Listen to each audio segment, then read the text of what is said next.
This is not a normal time. We are facing a planetary emergency. The relationship between humankind and planet Earth has been radically altered in a very short period of time. And what would make us believe that we could go through these changes and not have an impact? Our impact on the planet has been dramatically changed. We're capable of doing damage that we're not always fully aware that we're doing. The 10 hottest years ever measured in the record have been since 1990. 20 of the 21 hottest years have been in the last 25 years. The hottest year of all was 2005. The hottest year of all in the U.S. was 2006. The hottest winter ever measured worldwide was this winter, December, and then January and February of this year, last month. This is going on right now, and it's continuing to increase.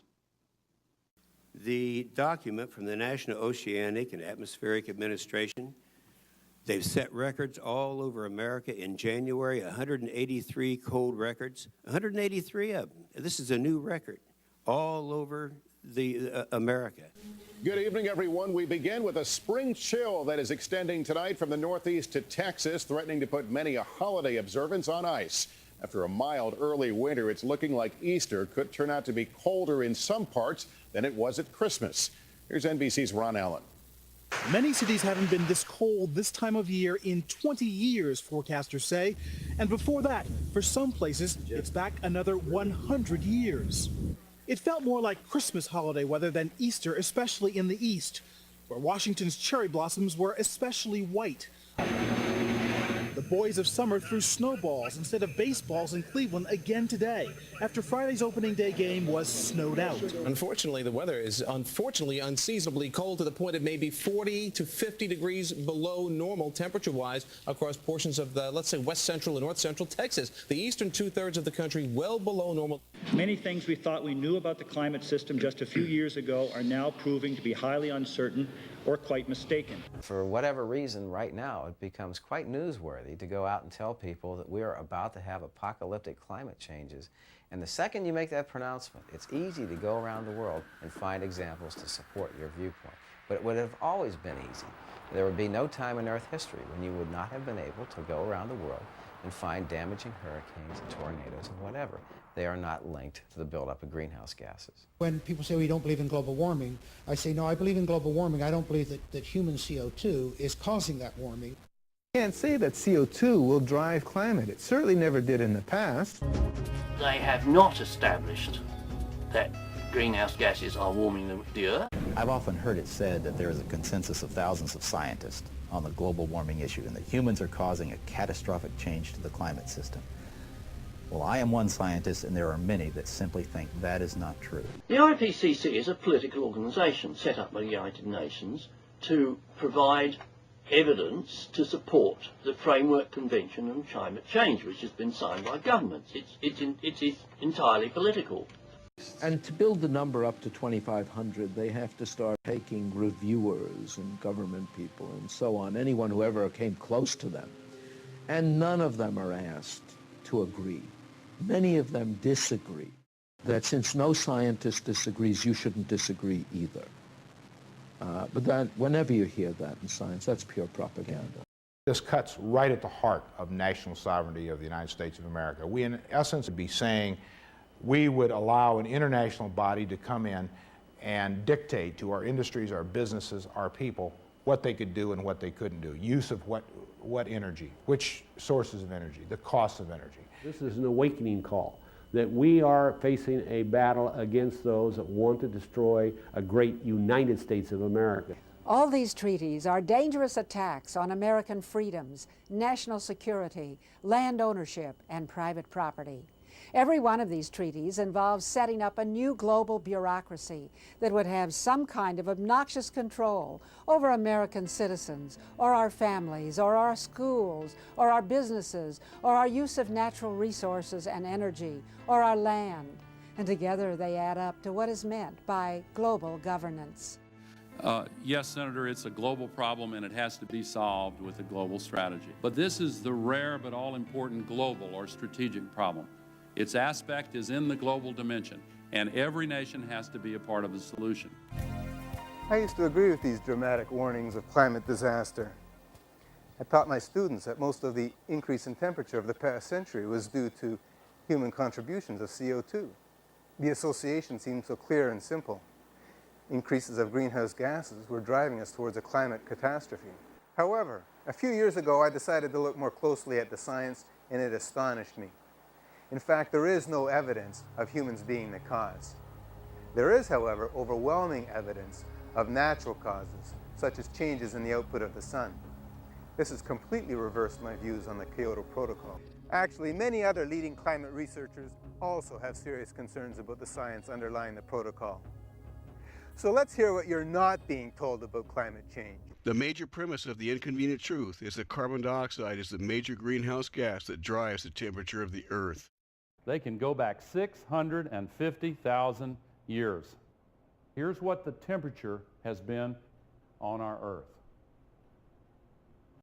Now, one thing that kind of jumps out at you is, well, let me put it this way. If my classmate from the 6th grade that talked about Africa and South America were here, he would say, did they ever fit together? Most ridiculous thing I've ever heard. But they did, of course. And the relationship is actually very complicated, but there is one relationship that is far more powerful than all the others, and it is this. When there is more carbon dioxide, the temperature gets warmer because it traps more heat from the sun inside. The ice core data comes from ice cores drilled to a depth of nearly 12,000 feet, or 2.2 miles, at the Vostok Station in Antarctica. Like Mr. Gore, the United Nations uses this information to prove that Earth's CO2 and temperature are highly correlated. And they are right. However, a high correlation proves nothing. To give an extreme example, there is a 100% correlation that any human that breathes air will die. But that does not prove that breathing air kills people. Far from it. We would all die if we didn't breathe air. But even the correlation used by Mr. Gore in the United Nations is misleading. Notice they kept the two graphs separate. By doing so, the human eye perceives that CO2 causes temperature to rise. However, when the temperature graph is superimposed over the CO2 graph, it becomes apparent that CO2 tends to follow temperature, not precede it, strongly suggesting that the CO2 does not cause the temperature to change, but the temperature causes CO2 to change. This point was made extremely well by London, England's Channel 4 in a documentary they produced called The Great Global Warming Swindle. Well, here we're looking at the ice core record from Vostok, and in the red we see temperature going up from early time to later time at a very key interval when we came out of a glaciation. And we see the temperature going up, and then we see the CO2 coming up. CO2 lags behind that increase. It's got an 800-year lag, so temperature is leading CO2 by 800 years. So obviously, carbon dioxide is not the cause of that warming. In fact, we can say that the warming produced the increase in carbon dioxide. The ice core record goes to the very heart of the problem we have here. They said, if the CO2 increases in the atmosphere as a greenhouse gas, then the temperature will go up. But the ice core record shows exactly the opposite. So the fundamental assumption, the most fundamental assumption of the whole theory of climate change due to humans is shown to be wrong. Humans produce a small fraction in the single digits percentage-wise of the CO2 that is produced in the atmosphere.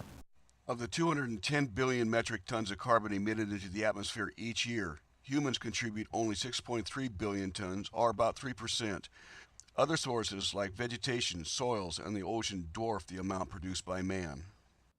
The importance of carbon dioxide is diminished even further by the never-mentioned fact that the overwhelming majority of all greenhouse gases is water vapor and clouds. Water vapor comprises approximately 97% of all greenhouse gases. Carbon dioxide comprises less than 2%, and the balance is made up of methane, chlorofluorocarbons, and nitrous oxide. Many proponents of man-caused global warming claim that water vapor is highly variable across the Earth and from season to season, and therefore is unimportant. Additionally, they claim that CO2 has far greater potential as a greenhouse gas than its small amount would otherwise indicate. While there is some truth in these claims, water vapor remains the dominant greenhouse gas. The effectiveness or potential of greenhouse gases is highly variable due to a host of reasons. At any one time, water vapor accounts for 36 to 70% of the total greenhouse gas effects. If clouds are included, it jumps to 66 to 86%. Carbon dioxide comes in a distant third by accounting for only 9 to 27%. And remember, man's activities accounts for less than 3% of the total carbon dioxide, so at a maximum, man is responsible for less than 1% of all the potential greenhouse gases in the atmosphere. We see the greenhouse power of water vapor every day. Temperatures in the desert can easily reach 110 degrees Fahrenheit during the day in the summer. During the night, desert temperatures can easily drop down to 65 degrees, a drop of 45 degrees. The change is so large because of the very low water vapor in the desert. Conversely, because the humid deep south has high levels of water vapor, daytime temperatures rarely go over 100 degrees Fahrenheit and drop to only 80 degrees at night, a difference of only 20 degrees. That represents a 25-degree difference between the deserts and the humid areas in day-night temperatures, all due to the amount of water vapor. We also see the greenhouse effect of clouds on a regular basis. The temperature may drop to 50 degrees at night when it is clear, but remains at 65 degrees at night when it's cloudy, a difference of 15 degrees or more between clear and cloudy weather. The greenhouse power of water vapor and clouds dwarfs that of carbon dioxide. And remember, only a tiny amount of the carbon dioxide greenhouse effect is caused by man. In fact, if you wanted to categorize greenhouse gases, to paraphrase a colleague of mine, he says that greenhouse gas number 1, 2, 3, and 4 is water vapor, with carbon dioxide would be a distant 5. CO2 has an influence, but it's certainly not significant enough for us to worry about. More likely, the warming is part of a natural cycle that has been ongoing for millennia. The paleoclimatic data that I and others have collected, it's obvious that climate is and always has been variable. In fact, the only constant about climate is change. It changes continually. Past climate researchers have found that over much of the world between about 1400 and in some places as late as 1900, there was a period of colder than average temperature over the world called the Little Ice Age. And before that, there was a period of unusual warmth called the medieval optimal, or warm period. So warming and cooling are part of the norm. The 20th century is not out of balance compared to the past. So that created a very familiar curve that appeared in the early IPCC reports. And then suddenly, in 1998, a study came out, which is now referred to as the MBH 98, because the three authors' names, the first one is the one that's spoken about the most, which is Mann, published a report in which they completely rejected that widely accepted temperature graph.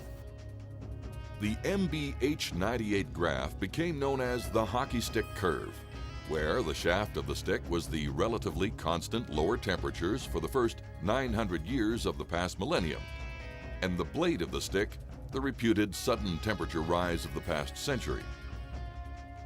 Although man's research was never audited, the United Nations and environmentalists promoted it as the smoking gun that recent warming was unusual. Analyst Stephen McIntyre, in cooperation with Ross McKittrick of the University of Guelph, decided to take a closer look at the data.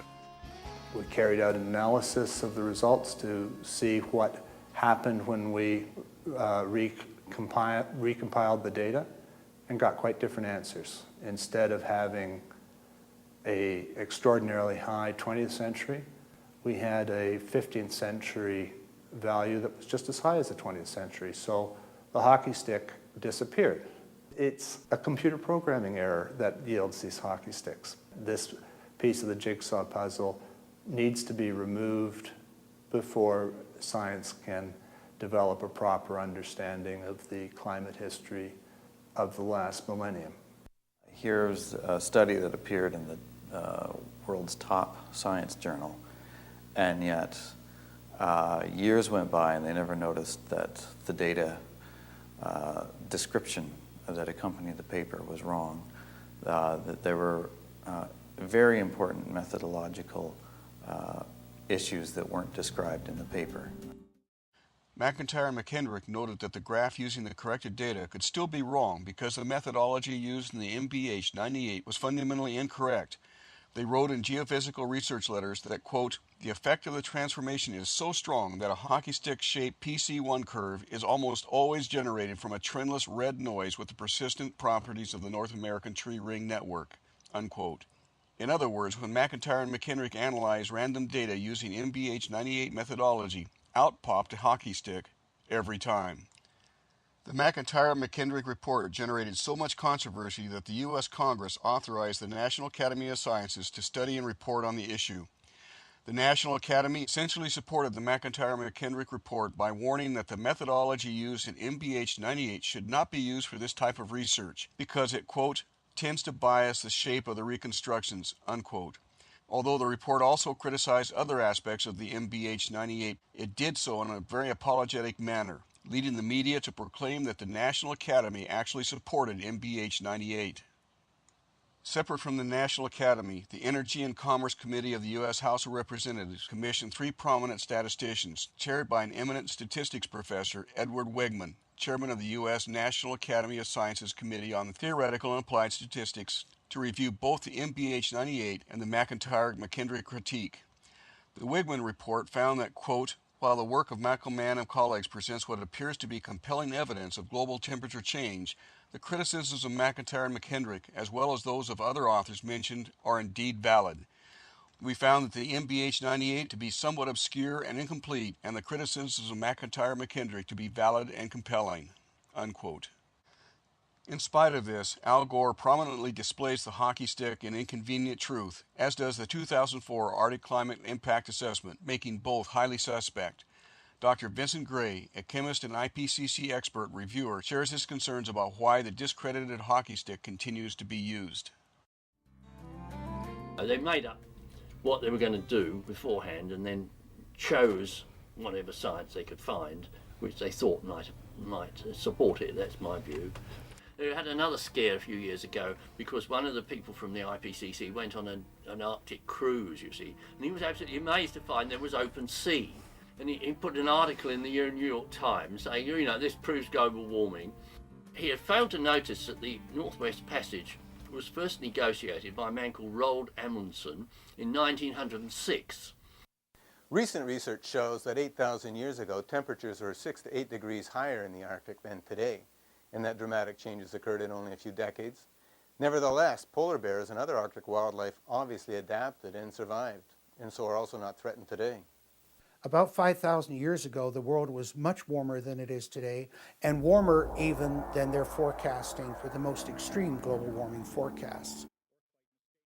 A common misconception amongst the general public is that temperatures are rapidly increasing. This is only with some of the surface data, and it's selected surface data. In fact, if much of the surface data that's collected is from around urban areas or areas which have had significant land use change, and this data is contaminated. On the other hand, satellites provide comprehensive coverage of the Earth 24/7 for the last 20 years. And so what they have demonstrated is that there has been an almost imperceptible rise in temperature over this time. But is there really much difference between temperatures in cities and that of the rest of the world? I did studies in Winnipeg 25 years ago. We were measuring the heat island of the city of Winnipeg, and we found as much as 10 degrees Celsius difference between Portage in Maine, which is supposedly the coldest part of Winnipeg, and the airport 8 kilometers away. Most cities of the world have hotter temperatures than the surrounding countryside. That has nothing to do with carbon dioxide and everything to do with land use.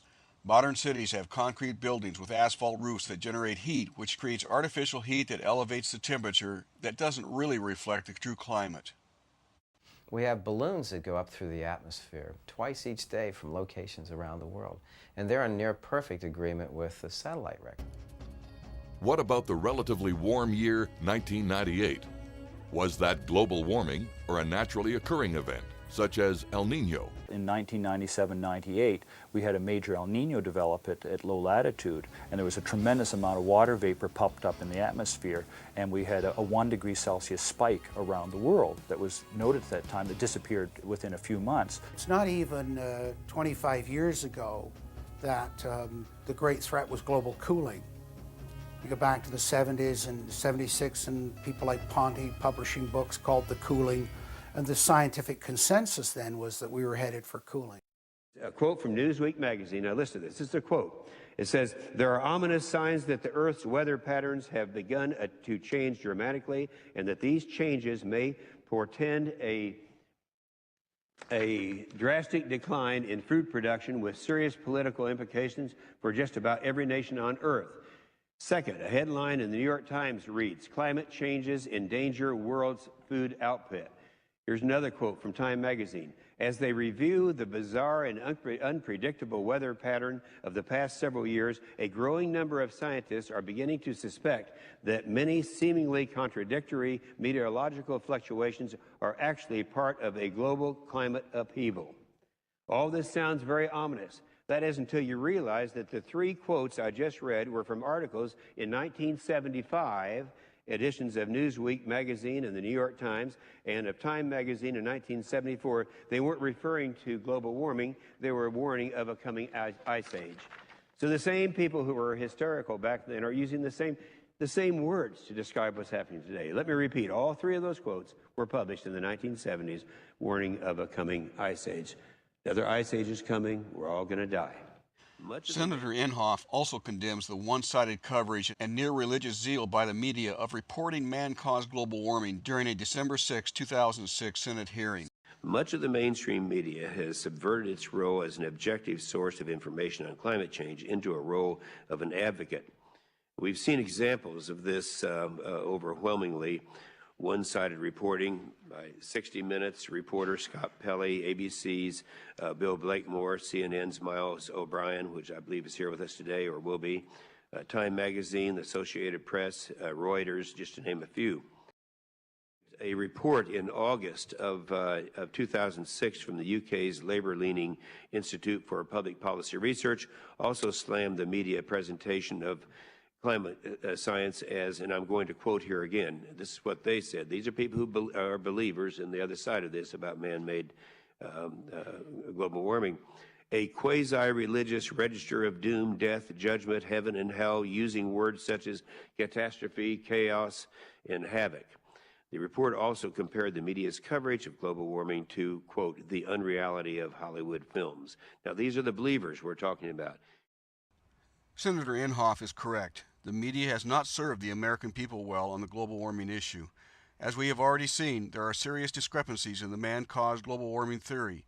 Yet it's not all the media's fault. They are repeatedly told by the United Nations Intergovernmental Panel for Climate Change, the IPCC, that man is causing global warming.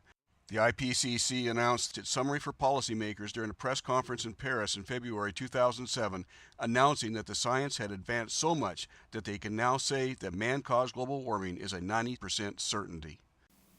And the scientific leaders of the world have given us the 4th unanimous report in less than 15 years.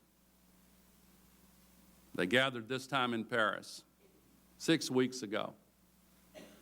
And they said the evidence supporting this consensus is, and I quote them, unequivocal. Unequivocal.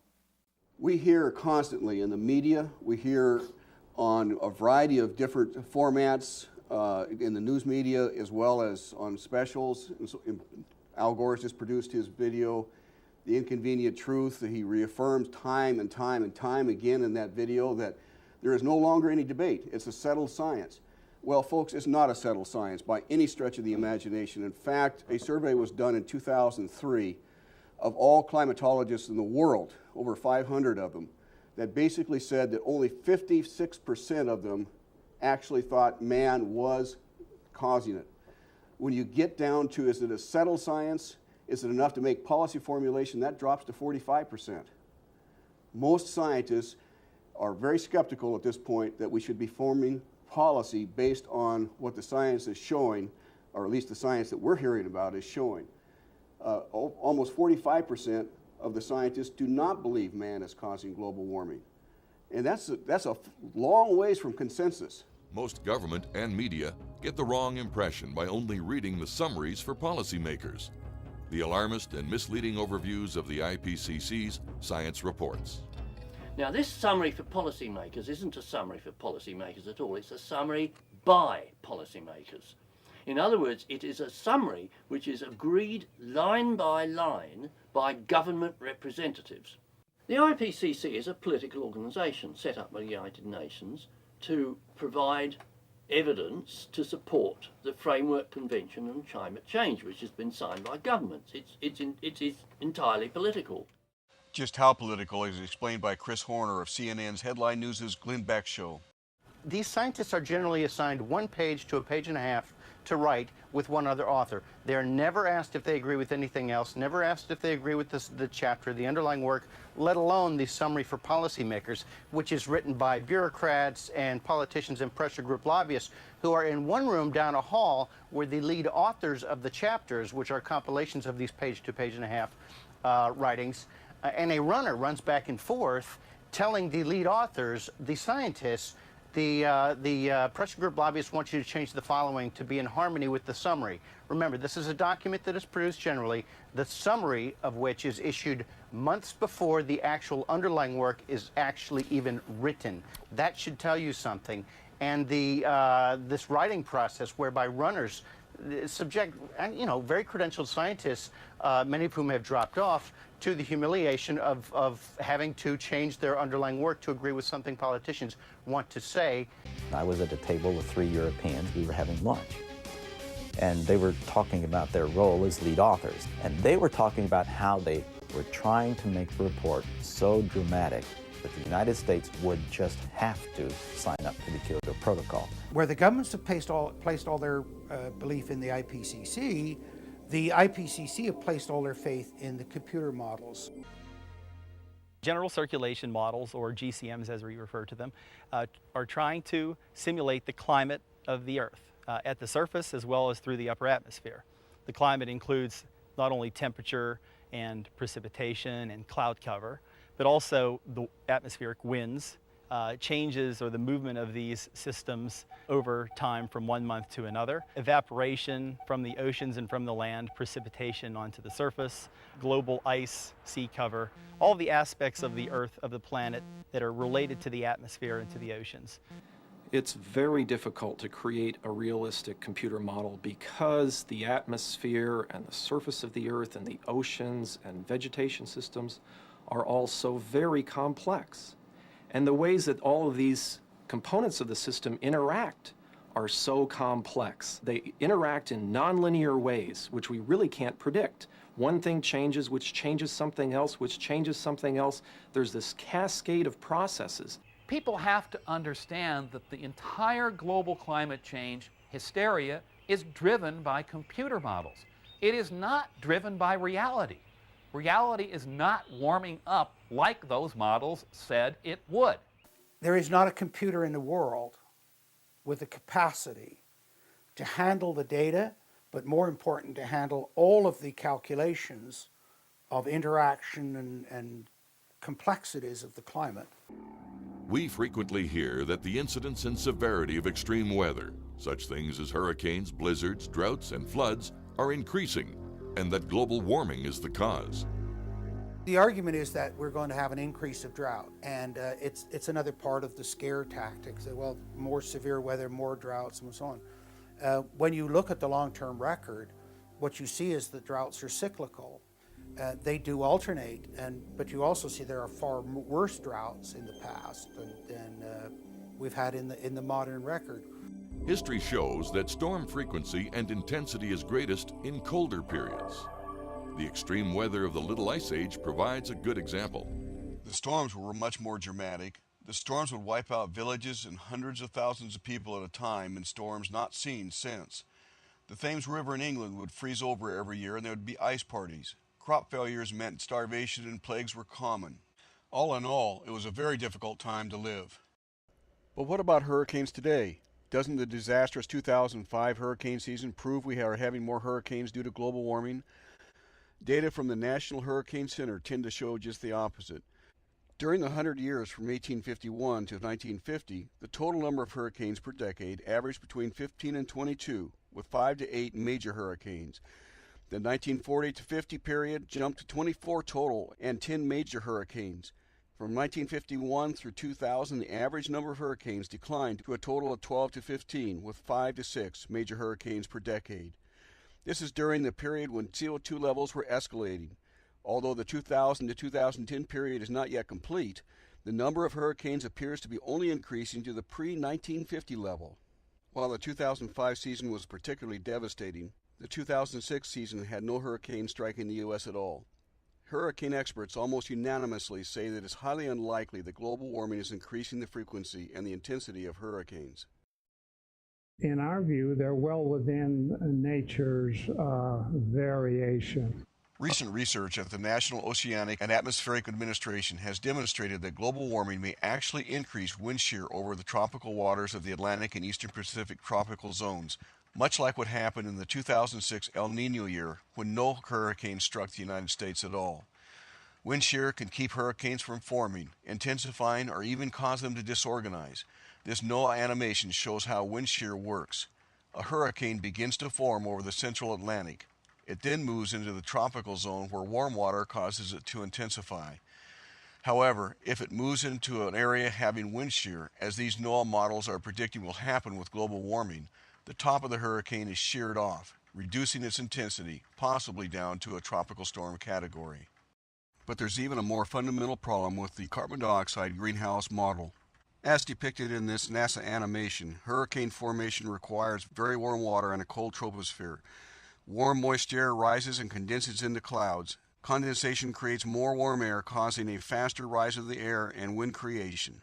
The Coriolis effect causes the wind to move in a counterclockwise manner, and as the winds become stronger and stronger, they form a tropical storm and then a hurricane. These conditions existed during the violent season of 2005 that favored the creation of hurricanes like Katrina, Rita, and many others. Many believe that since the ocean surface temperatures in the air layer will get warmer with global warming, more tropical storms and severe hurricanes will result, like occurred in 2005. But that is not how carbon dioxide warming happens. Al Gore does have this part of the theory correct. You know it well. The sun's radiation comes in the form of light waves, and that heats up the Earth. And then some of the radiation that is absorbed and warms the Earth is re-radiated back into space in the form of infrared radiation. And some of the outgoing infrared radiation is trapped by this layer of atmosphere and held inside the atmosphere. And that's a good thing because it keeps the temperature of the Earth within certain boundaries, keeps it relatively constant and livable. But the problem is this thin layer of atmosphere is being thickened by all of the global warming pollution that's being put up there. And what that does is it thickens this layer of atmosphere. More of the outgoing infrared is trapped. And so the atmosphere heats up worldwide. That's global warming. That is what should happen if carbon dioxide was really causing global warming. The problem is, that is not what's happening in the real world. Scientists interviewed by Channel 4 in London, England, explain why. If it's greenhouse warming, you get more warming in the middle of the troposphere, the first 10, 12 kilometers of the atmosphere, than you do at the surface. There are good theoretical reasons for that, having to do with how the greenhouse works. All the models, every one of them, calculates that the warming should be faster as you go up from the surface into the atmosphere. And in fact, the maximum warming over the equator should take place at an altitude of about 10 kilometers.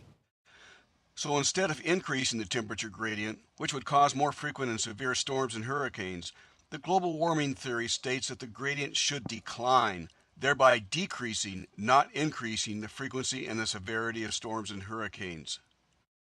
What we found consistently is that in a great part of the planet, that the bulk of the atmosphere is not warming as much as we see at the surface in this region. And that's a real head scratcher for us because the theory is pretty straightforward. And the theory says that if the surface warms, the upper atmosphere should warm rapidly. The rise in temperature of that part of the atmosphere is not very dramatic at all, and really does not match the theory that climate models are expressing at this point. That is, the observations do not show an increase with altitude. In fact, most observations show a slight decrease in the rate of warming with altitude. So in a sense, you can say that the hypothesis of man-made global warming is falsified by the evidence. Man-caused global warming proponents also claim that because the North Pole is melting, polar bears are threatened with extinction. However, numerous studies have shown that all but one of the many polar bear populations are stable or increasing. Polar bears have managed to survive just fine through many other periods in the past 10,000 years in which it was much warmer than even the most pessimistic global warming predictions today. But what about the Antarctic and Greenland? Won't their melting cause massive shoreline flooding? It's considered relatively more stable, however, than another big body of ice that's roughly the same size. Greenland would also raise sea level almost 20 feet if it went. If Greenland broke up and melted, or if half of Greenland and half of West Antarctica broke up and melted, this is what would happen to the sea level in Florida.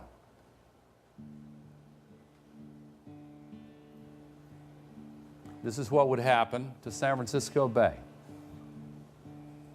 A lot of people live in these areas. Even the highly political United Nations IPCC states in their 2007 summary for policymakers that the most that will happen by the 21st century is 59 centimeters or 23 inches. The only possible reason that Al Gore would use such a blatant distortion of truth would be to create a sense of raw fear in the video's viewers. Tragically, the inconvenient truth has been repeatedly shown to thousands of naive elementary and high school students who have little to no basis to judge the merits of what they're watching. Not only is Al Gore's assessment extremely exaggerated, but there is compelling evidence that many parts of Antarctica are getting colder, and the center of Greenland's ice cap is actually growing, not melting. The evidence for Greenland is quite dramatic. On July 15, 1942, 2 B-17 Flying Fortresses and 6 P-38 Lightnings flying from the United States to England were forced to make an emergency landing on Greenland's southern ice cap. The crew was rescued, but the planes were left on the ice. In 1988, Pat Epps and Richard Taylor led a team to find these missing planes. They expected to find them within 40 feet of the surface. They did not. After several years of failure, the planes were finally found in 1992. 1 mile from the landing site and 268 feet below the ice surface. The team used hot water to dig a tunnel down to one of the planes to extract it. Dubbed the Glacier Girl, the plane was restored and is now flying again. The planes did not sink to a depth of 268 feet, nor did the glacier push them down to that depth. If that were the case, the planes would have been ripped apart. Rather, 268 feet of ice accumulated on them from 1941 to 1992. Although the results are complex, other research shows that much of Greenland's interior ice cap is growing and only its edges are melting. In balance, there is only a slight decline for the entire continent. Al Gore ignores all this and concentrates instead on the melting that is occurring on the edges of Greenland. 10 years later, this is what happened.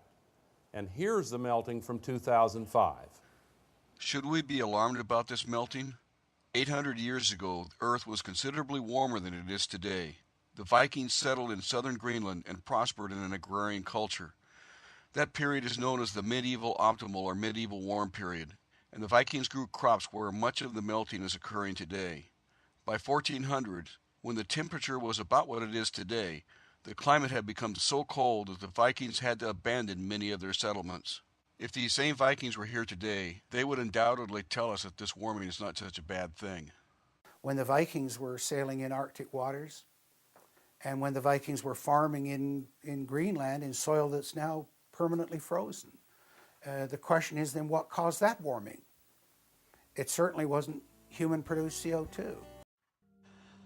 The answer may be in the sun. It has been known for centuries that there is a relationship between the number of sunspots and the Earth's temperature. The more sunspots, the warmer the Earth's temperature. It has recently been determined that the more sunspots there are, the more energy the sun emits. However, the increased energy is not sufficient to account for the warming of the Earth. That discovery encouraged the theory that the sun could not cause warming and that carbon dioxide must be the driving force. While direct changes in solar energy output may not be sufficient to cause the warming, there seems to be other factors at work. It has been known for some time that there is a high correlation between the length of the solar cycle and the Earth's temperature. An emerging theory seems to fit all the data and offers a far better explanation for the current warming than greenhouse gases.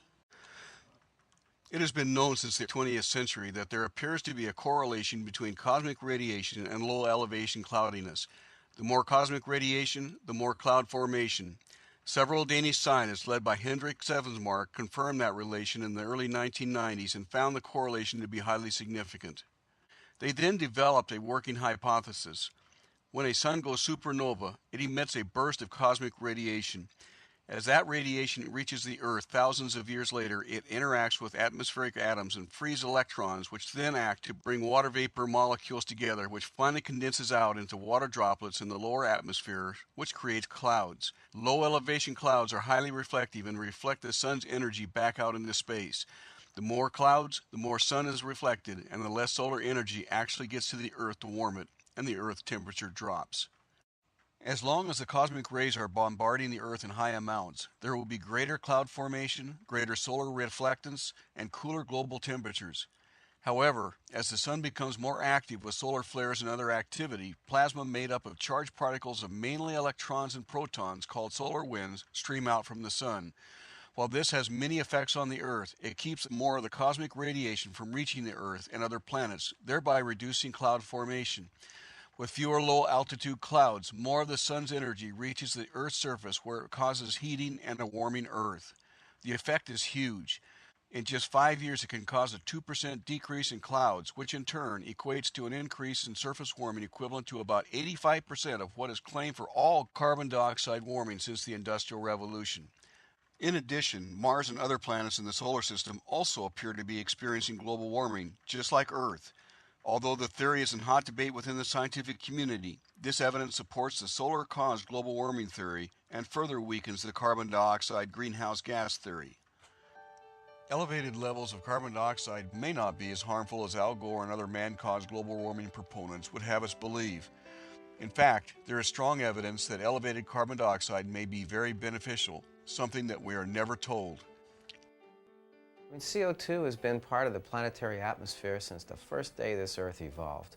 And the plants and virtually everything we see evolved in a period of time when the CO2 level was very much higher than it is today. CO2 is something the plants love. They take up CO2, they use it, they give out oxygen. We take the oxygen and give out CO2. So it's hardly a pollutant at all. It's quite a naturally occurring gas that appears in our atmosphere and is very important to sustaining life on this Earth. In terms of the broad geological perspective, the carbon dioxide concentration of the atmosphere right now is low. Almost all the plants that we live with and depend upon for food evolved in an atmosphere when the CO2 was higher in the atmosphere, much higher than it is today, and higher than we could possibly get it even if we tried. Well, as a matter of fact, there were times when life flourished on Earth. The time when CO2 levels were something like 10 times current levels was when the dinosaurs were running around. If carbon dioxide levels were 10 or more times what they are today, where did it all go? A look at how carbon is distributed today provides an easy answer. The atmosphere today holds less than 800 billion metric tons of carbon, soil and vegetation over 2,000, fossil fuels 4,000, and oceans nearly 40,000. However, the greatest sink for carbon is in sedimentary rocks like limestone, which has an estimated 80 trillion metric tons of carbon that has been taken out of the atmosphere. That is 100 times the amount that is currently in the atmosphere. Yeah, some scientists believe that 9,000 or so years ago, agriculture sprung up all over the world. We saw people domesticate plants in Southeast Asia and Asia and South America and Europe and North America, all at about the same time. And it also corresponded when the carbon dioxide levels had increased from about 200 parts per million to about 250 parts per million. And it gave agricultural plants a competitive advantage over weeds. It may be that carbon dioxide is the reason we domesticated plants.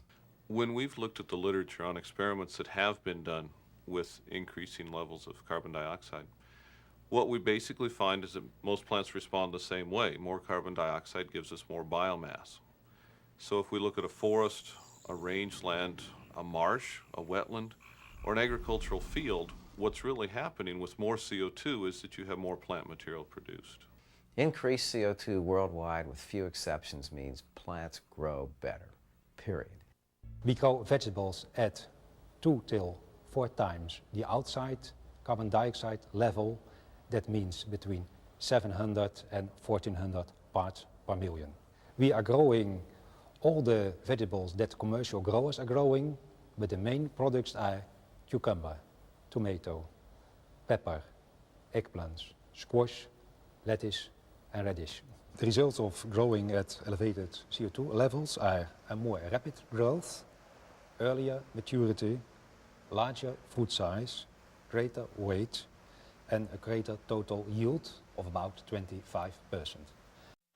Increased yield is experienced in all food crops when carbon dioxide is increased.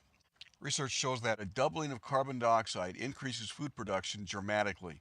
For instance, a doubling of carbon dioxide will increase cereal crops by 20 to nearly 50%, legumes like peas and beans by 44%, roots and tubers by 40%, and vegetables by 33%.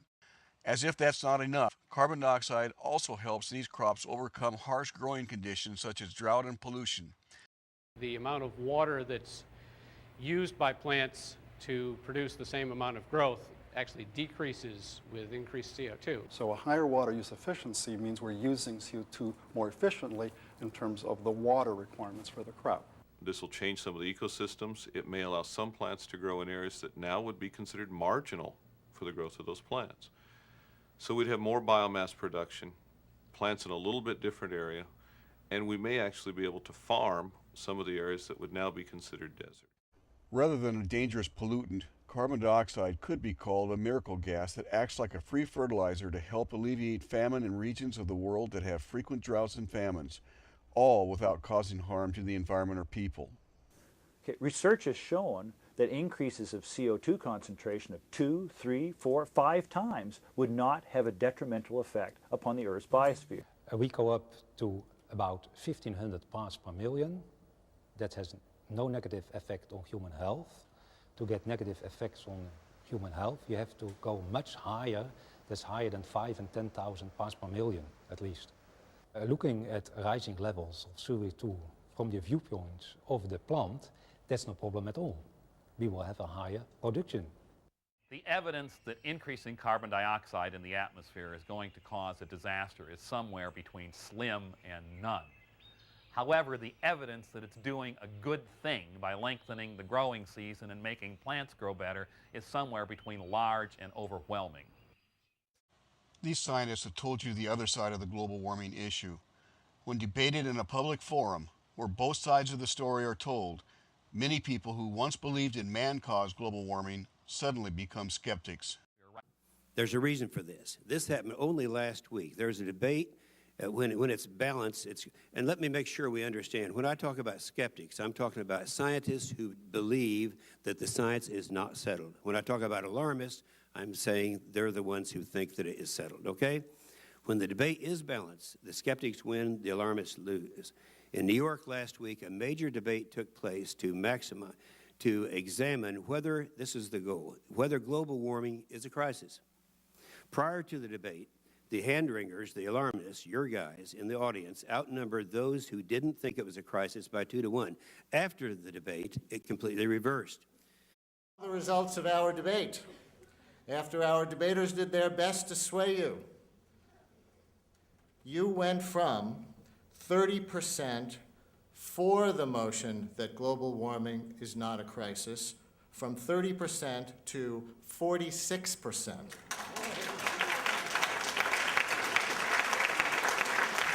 Against the motion went from 57% to 42%. So, in terms of opinion change, those in favor of the motion have carried the day. Congratulations to the team for the motion. When people become informed with the information presented in this video, They often become skeptical about the increasingly shrill drumbeat of doom and gloom put forth by Al Gore and the alarmists. The only serious evidence that the alarmists have are the far from perfect global models and the hockey stick curve. And they don't have the hockey stick curve any longer. It has been thoroughly discredited. The rest of the evidence is circumstantial, not unlike the proverbial blind men describing an elephant. They just don't know. No one does. Trying to understand the causes of climate change is akin to putting together an extraordinarily complex jigsaw puzzle in which we are still missing many key pieces. We haven't even got all the edge pieces, and we really haven't got some of the corner pieces. For example, the oceans. Our knowledge about deep ocean circulation, where you can have huge amounts of heat energy stored for up to 10,000 years. But what they can't have is a situation where people just yank a paper out of the literature without having done any kind of analysis of it or verification of it and say, on this basis, we're going to start spending billions of dollars. That's just a recipe for disaster. So why do so many scientists adamantly defend the theory of man-caused global warming when the evidence is so weak? In the early 1990s, I led a multi-million-dollar research effort on the effects of global warming on our nation's ecosystems. And what you'll find is about that time is that the government would begin to fund tremendously global warming research. It's about $2 billion a year then. It's up to $4 billion a year now. There's a whole cadre of scientists out there that are on what's called soft money. If they do not show a global warming connection, they will not get their next grant. And it's been shown time and time again when a scientist basically says, I cannot take this any longer, it's just not happening, they no longer get grants from the federal government, and they're out of a job. Those scientists that are skeptical about man-caused global warming are repeatedly accused of being funded by big oil and industry. Yet the opposite is true. If industry funding corrupts someone's message, however, I suggest the alarmists have an awful lot of explaining to do. They receive an awful lot more in industry and industry-related funding every year, but let's just make the public record is quite clear. We do not receive lots of money from big oil, and for some reason that seems to be the claim that the alarmists want to shift the debate onto, even though they know the truth there too. Many of these companies actually play hardball politics to get Congress to spend more money on global warming research and to pass economically damaging legislation. But why?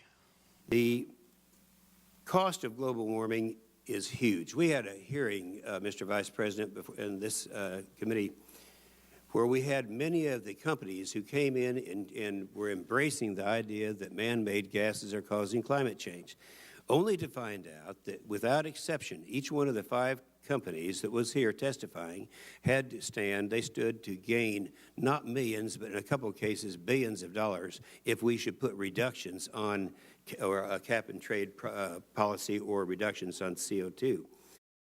The question then becomes why?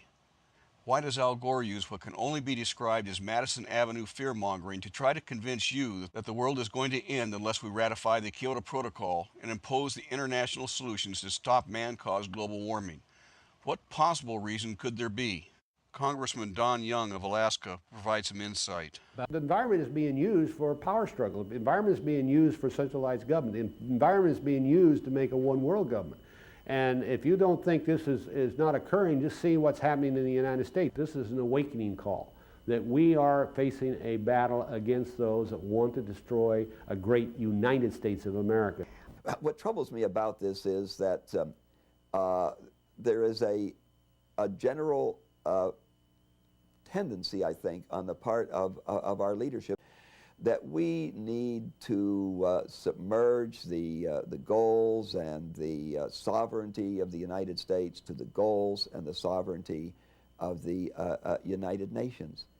I think that there's a real question here about the sovereignty of the United States. Bill Clinton took office in 1993.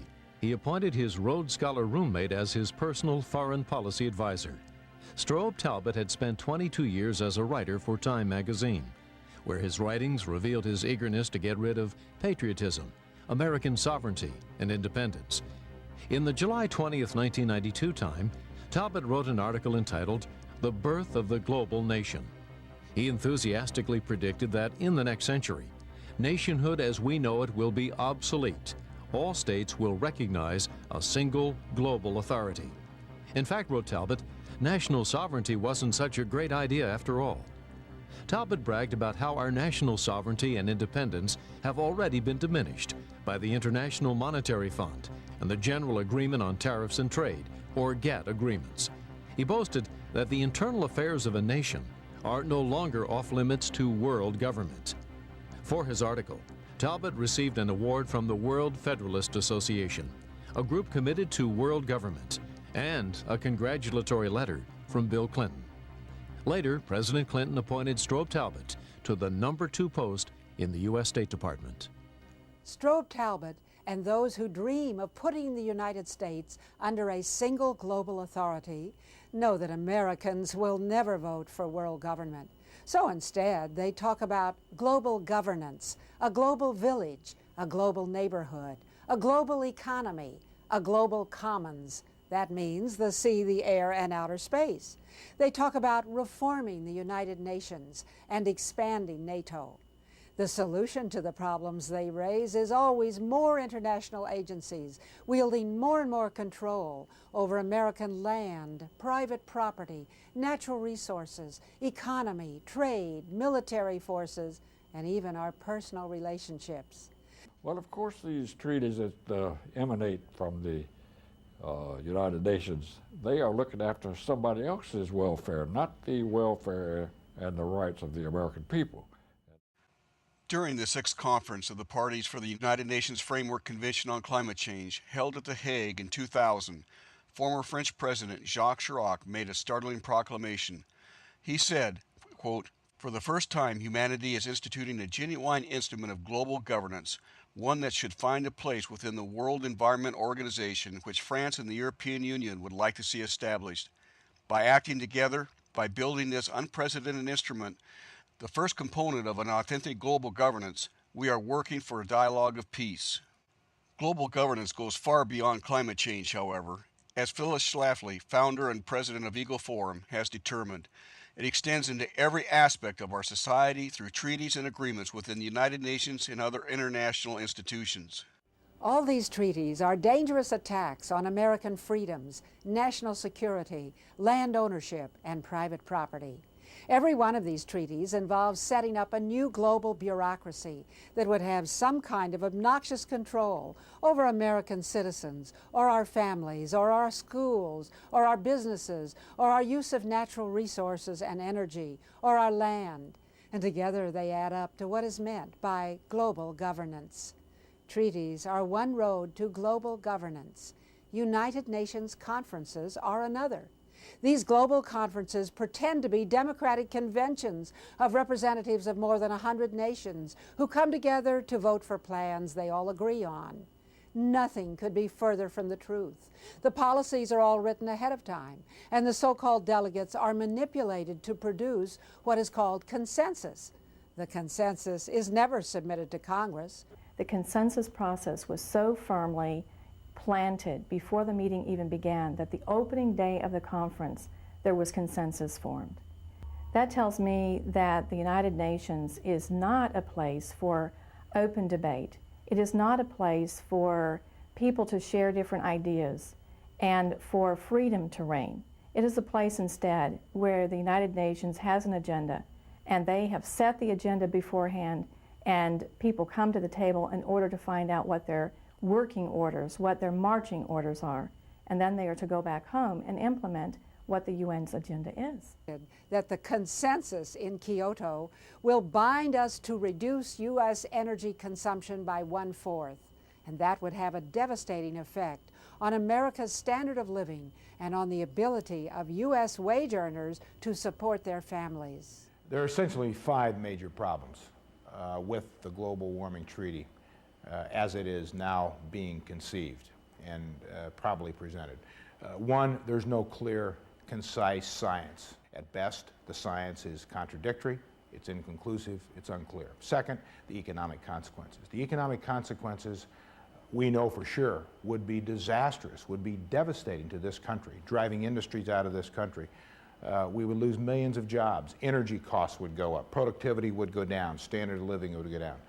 Third, if in fact you want to curb greenhouse gas emissions, You certainly don't do that by binding the developed nations and let all the other countries, 130 of the so-called non-developed countries, including China, India, Mexico, South Korea, and others, off. Fourth, national sovereignty.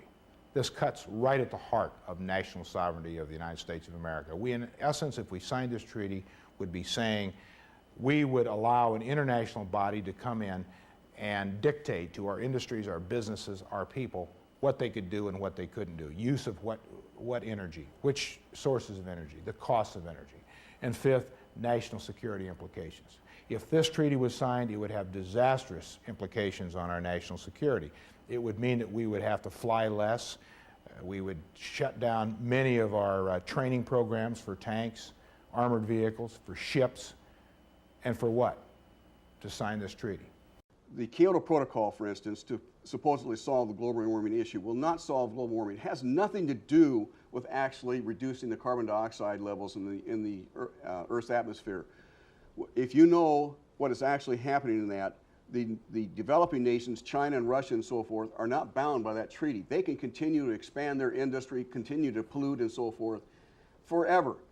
And in fact, China is basically going to overtake the emissions of carbon dioxide by the United States within 2 years. And so no effect on those particular nations. They can continue just to increase. Only the developed nations are required to decrease. We have the issue of having to buy carbon credits from those third world nations. So it's a massive income redistribution plan to provide money for these third world nations, and it will not help global warming whatsoever. Even the United Nations admits this. The roots of global governance goes well back over 100 years. In 1966, one of the foremost and unimpeachable American historians of the 20th century, Carroll Quigley, published a book entitled Tragedy and Hope, A History of the World in Our Time. He spent 20 years researching this agenda and found that there was a quiet effort to create world government with a small cadre of people controlling that government. Because he agreed with the goals of the cabal's efforts, Quigley was given access to all the records for a period of 2 years. On page 324 of his 1,300-page magnus opus are these troubling words.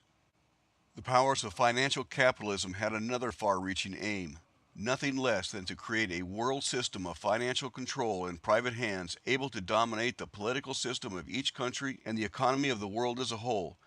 This system was to be controlled in a feudalistic fashion by the central banks of the world, acting in concert by secret agreements arrived at in frequent private meetings and conferences. These private groups, meetings, and conferences still exist today under a cloud of innuendo and conspiracy.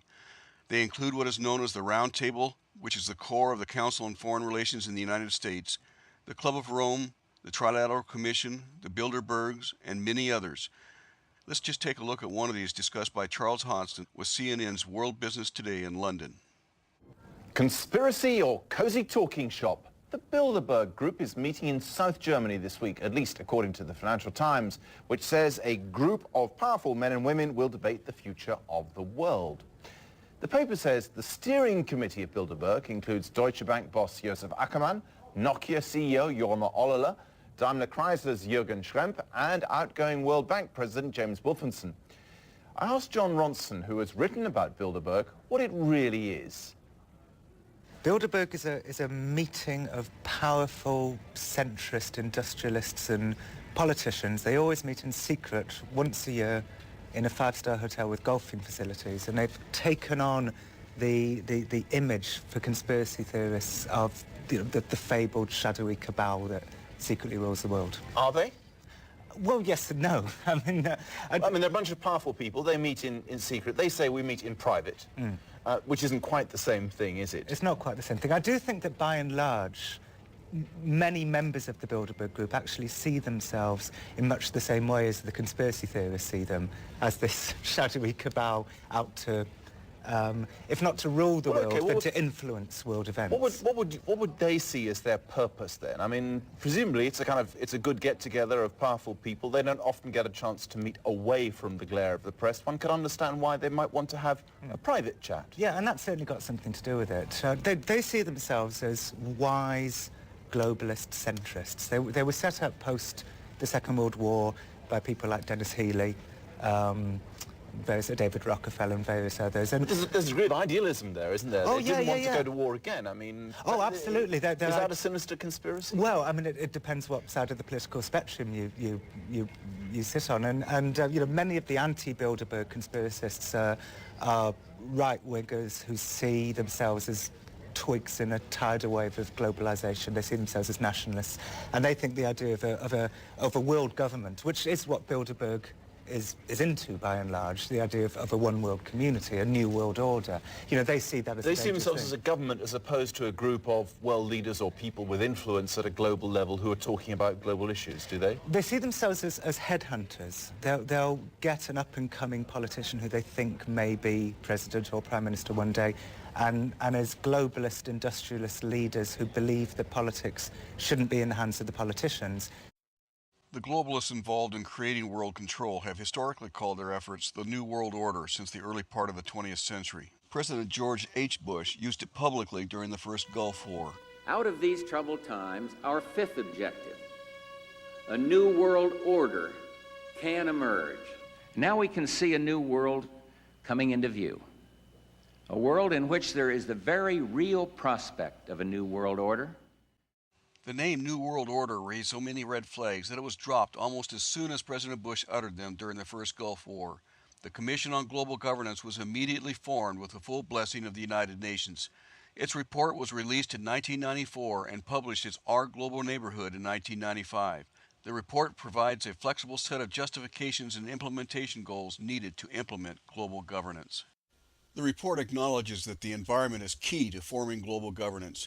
It states that considerable strides have been made in creating a system of international environmental governance to achieve global sustainable development through the management of cross-border environmental disputes and protection of the global commons.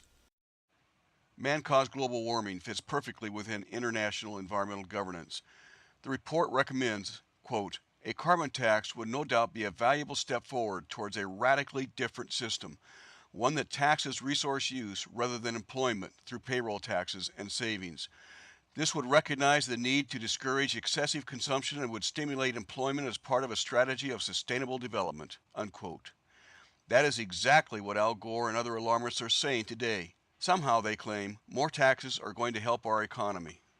Yes, I know that CO2 tax is considered just wildly unrealistic now, but you know, our pattern of financing our social programs and health and welfare programs on the backs of employment has outlived its rationality and usefulness. See the payroll tax? Yeah, sharply reduce or eliminate, absolutely, and replace it with a pollution-based tax system, principally CO2.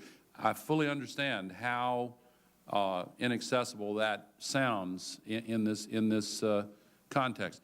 I really believe that that would help our economy, help our competitiveness, and I think it would put incentives in place to do the right thing. Regardless of Al Gore's assurances, making everything more expensive because of a carbon tax cannot help our economy or individual families, nor can a cap-and-trade scheme that is also promoted by Gore and other alarmists. The Congressional Budget Office warned that such efforts would be, and I quote, "regressive in that poor households would bear a larger burden relative to their income than the wealthier households would," unquote. Indeed, such a plan would be disastrous to the American people. This is exactly what historian Carroll Quigley meant when he stated that, quote, "in this group of globalists were persons whose lives have been a disaster to our way of life," unquote. How does this work? When he was vice president, Al Gore called it reinventing government through the creation of public-private partnerships. You have heard this phrase many times on the news, but didn't know what it really means. There are literally thousands of these public-private partnerships in the United States and around the world. The problem with public-private partnerships is that they shift decision-making from the electorate and elected officials to an unaccountable partnership of non-governmental organizations, government bureaucracies, and multinational corporations at the international, national, and local levels. Since none of these entities are elected and government bureaucracies are only marginally accountable to the electorate, the partnerships are free to impose their will on people, not unlike the feudal system, just as historian Carroll Quigley said in his book, Tragedy and Hope. All of this is driven by the deliberately fabricated need for what is called sustainable development, which include things like smart growth and environmental protection.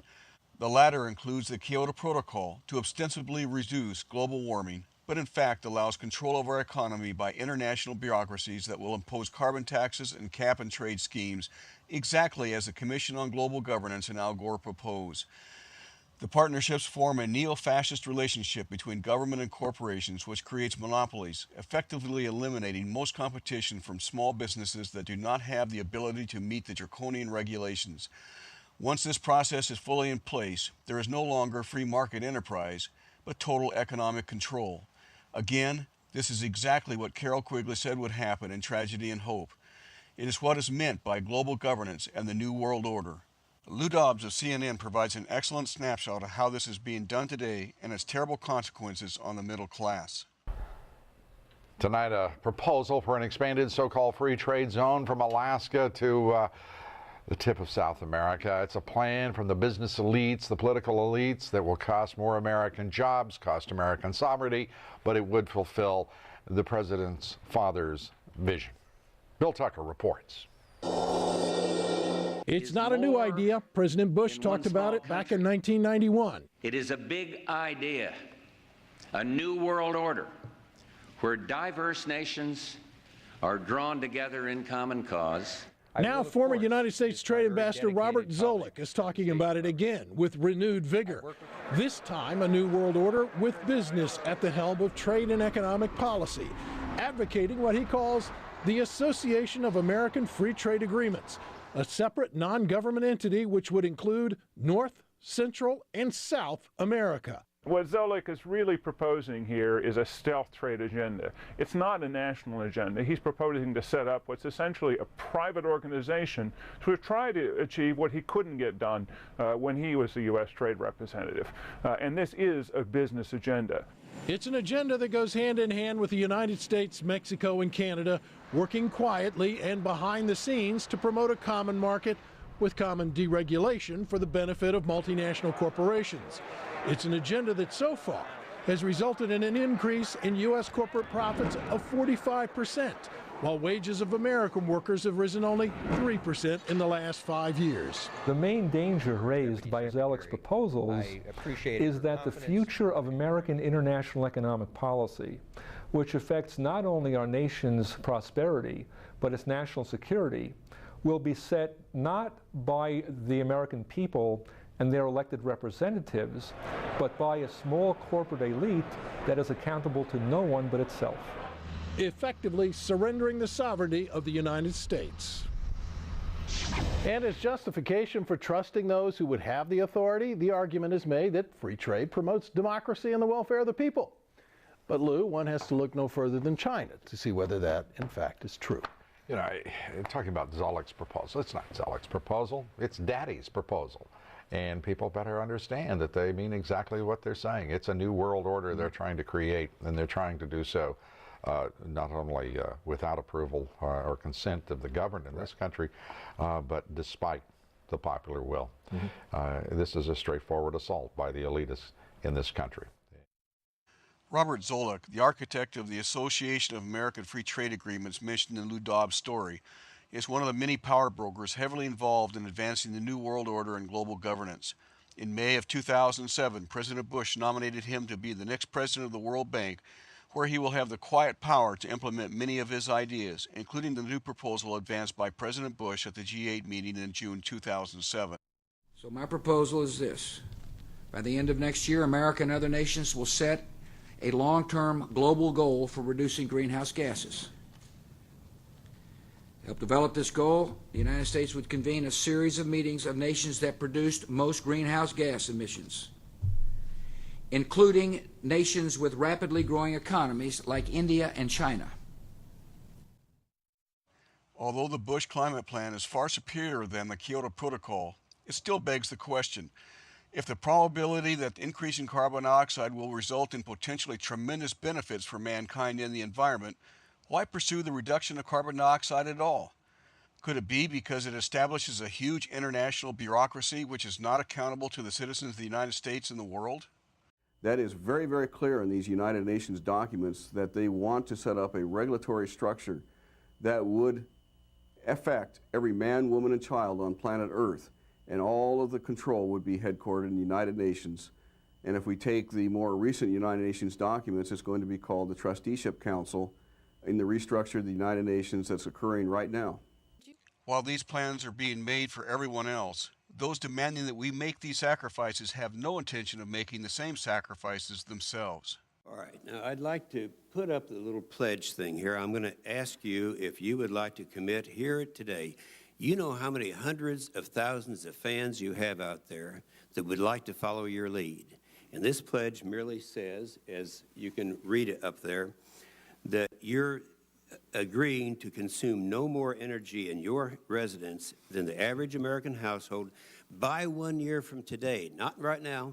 You got a whole year to look to try to do this. Now, the one thing I'd like to have you not use in response to this question, which is a yes or no question, is the various gimmicks. Now, I have something I want to submit for the record, Madam Chairman, that talks about the effects, the offsets, and the credits are gimmicks used by the wealthy so they don't have to change their lifestyles. And I have an article that is last Sunday's United Kingdom Times. I'd like to add, submit for the record at this time. You may. All right. What's your answer? Purchase wind energy and other green energy that does not produce carbon dioxide. That does cost a little more now, and that is one of the reasons why it costs a little more. In fact, Al Gore uses 17 times more electricity than the average American. The average American uses 11,256 kilowatts annually, while the Gores use an almost unbelievable 191,000 kilowatts. Yet Al Gore casually justifies this because he uses green energy that only the rich can afford. That kind of hypocrisy is not confined to the Gores. Actor John Travolta also claims that we should all sacrifice in order that we reduce carbon dioxide emissions. Yet he owns 5 airplanes that he can use to jet around the world, all parked within walking distance of his home in Florida. Listen to what the author of State of Fear and movie producer Michael Crichton says about this hypocrisy during the March 2007 Intelligence Squared debate. Actually, all anybody really wants to do is talk about it. They don't actually do anything. And the evidence for that is the number of major leaders in climate who clearly have no intention of changing their lifestyle, reducing their own consumption, or getting off private jets themselves. If they're not willing to do it, why should anybody else? Let's have the NRDC, the Sierra Club, and Greenpeace make it a rule that all of their members cannot fly on private jets. They must get their houses off the grid. They must live in the way that they're telling everyone else to live. And if they won't do that, why should we? And why should we take them seriously? Whether we move left or right or center, the destiny of our country ought to be determined by Americans. And to see our own leaders surrendering that sovereignty to global institutions, it seems to me it really approaches a sellout and a betrayal of the Founding Fathers and of the idea for which America was founded. What you have seen in this video is only a small part of the evidence that the current warming of the Earth is natural. We hope this evidence has helped you understand both sides of this critical issue. We hope you ask yourself why the global warming alarmists try to convince you that the ice core data shows that carbon dioxide levels have controlled the Earth temperature in the past, when most of the time temperature preceded the carbon dioxide levels, or why the troposphere is not warming according to what the carbon dioxide warming theory states it must. Then ask yourself why there is not a good correlation between carbon dioxide levels and the temperature when there is very good correlation between solar or cosmic radiation levels and temperature. Finally, ask yourself why you are never told that much higher levels of atmospheric carbon dioxide could provide a huge benefit to people in the Earth's environment. On the other hand, there is strong evidence that an elite is using global warming as one of the many tools to impose global governance in the United States and around the world. If successful, this agenda promises to bring wealth and power to a global elite and transnational corporations at a terrible expense to the average person, just like you. We ask that you think hard on the choices that this nation will be making in the near future, and then contact your senator and congressman to let them know what you believe is the right thing to do.